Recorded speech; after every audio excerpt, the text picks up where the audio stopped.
Welcome to Ecclesia Principles, a biblical strategy for believers to engage in God's design for government with Ray Eppard. Hello, glad you could join us again today. This is Ecclesia Principles, and right now we are looking at the concept or the principle of separation of powers.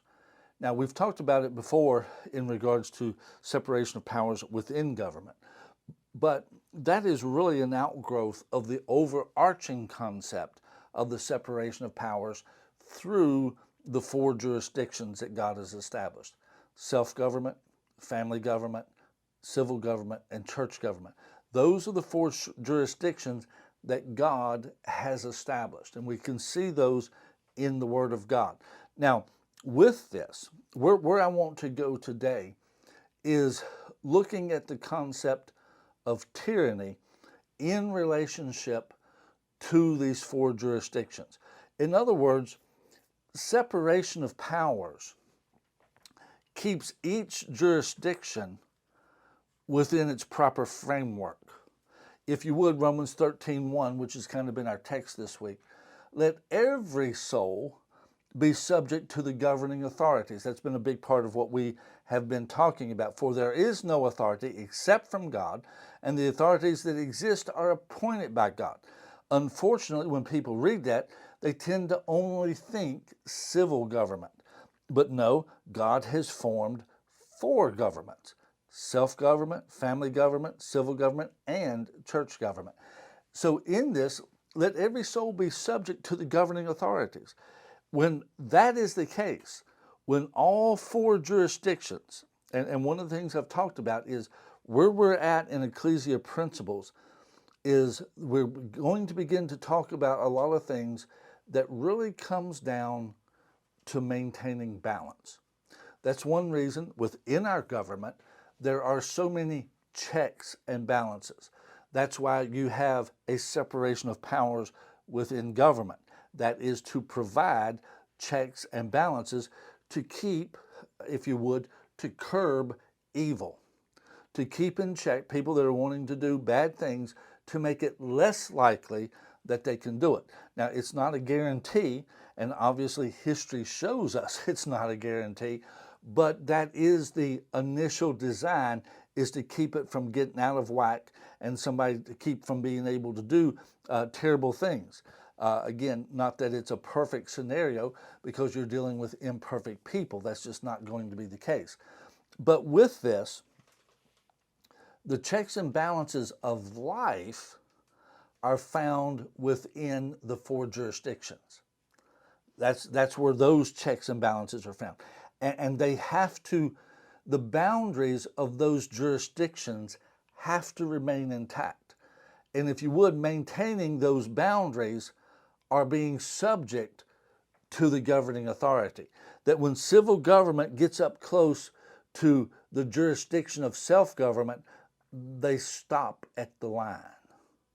When family government, or let me use a different one, when church government comes up to civil government, when it gets up close to that line, it has to stop.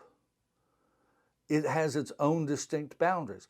When civil government gets up close to church boundary of that jurisdiction, it needs to stop. As long as everybody stops before they get to the other person's jurisdiction, then everything will be all right. It will work. Here's the problem. The word tyranny, and I did share a little bit of this yesterday. The word tyranny, if you do a etymological study of that word, you will find out that in its original meaning, it dealt with the usurping or the taking of someone else's or some group's right and exercising that authority yourself, even though it didn't belong to you. And it had no concept of whether you were doing something good with it or you were doing something bad with it. The bottom line was, it wasn't your right to make the choice. And you were making the choice. You were making the decision without the right to do so. You stepped over those boundaries. if you would, as Romans 13:1 says, you were not being subject to the governing authorities. That person, that individual, their self-government, you stepped over that boundary, took their authority, you took their right, you exercised their decision, you usurped their rights. Didn't matter if you did it for their benefit, you were a tyrant. You see, unfortunately today, the only meaning of tyrant is someone who takes authority and does bad things to people. But you see, the problem is what we're being presented, and I'm kind of chuckling because this explains so much to me when I began to realize this with what I see in government today. You see, rights are being usurped in the name of the most vulnerable. In other words, let's take the Second Amendment. That's a hot button. Let's take the Second Amendment. That there are those trying to usurp the Second Amendment right of individuals in the name of, well, we don't want something bad to happen to this person. The rights of parents are being usurped by civil government in the name of, well, some parents do bad things, so we need to make a law so that we can make sure that that doesn't happen. Well, tell me, how's that really working? I mean, do laws really keep people from doing something? I mean, I really haven't watched that in person, where you pass a law, oh, people just quit. Oh, it's a new law now, we can't do it. No, you know, the most violent places in America are not where people carry legal weapons. The most violent places in America are the places that have so many gun control laws and no one's supposed to have them, but it seems like all the criminals do. And I'll just throw this in as a point of history. You know, America at one point did have a gun ban, in a manner of speaking, if you would say it. And it was during the Reconstruction period in the South. And the South passed laws that blacks were not allowed to have guns. Now, if you look at the history of the effect of those laws in the South, you will find that the lynchings started after the guns were confiscated. Why? Because they no longer had the ability to protect themselves. If you would, at that point, again, civil government usurped the rights of the individual. And anytime one jurisdiction gets out of bounds and infringes upon another jurisdiction, civil government infringing on individual self-government, it always creates a problem. Self-government suffers. Individuals suffer. When civil government infringes upon the rights of the family, then it causes the family to suffer. Look at our nation in the last number of decades. Civil government has been continually infringing upon family government. And what has been the result of the conditions of our families? Our families are going downhill. Our families are struggling. All kinds of things are destructive to the family because civil government, in the name of trying to help. I always love Ronald Reagan's statement. The scariest words in the English language is, I'm from the government and I'm here to help.